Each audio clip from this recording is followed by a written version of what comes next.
В любом государстве существуют два основных метода финансирования – получение кредита и покупка имущества в лизинг.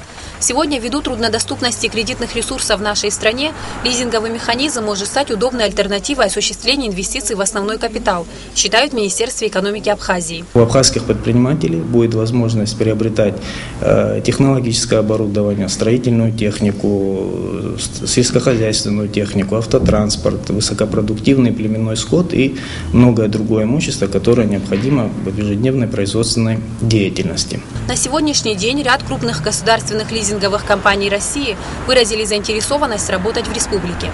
Разработка данного законопроекта является очередным шагом по созданию здесь благоприятного инвестиционного климата.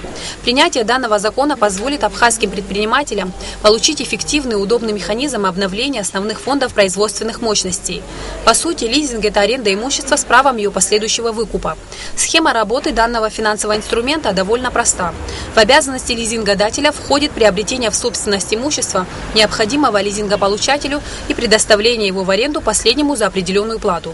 В отличие от обычной покупки имущества, он дает возможность лизингополучателю использовать необходимые ему средства производства без единовременной оплаты их полной стоимости. У предпринимателя снижается финансовая нагрузка на его производственно-хозяйственную деятельность.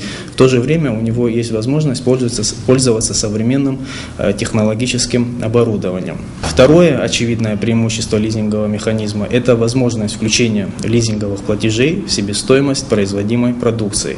Таким образом, возможность снизить свою налогооблагаемую прибыль. Третье преимущество лизинга – это возможность применения механизма ускоренной амортизации. То есть, опять-таки, здесь речь идет об оптимизации налогообложения.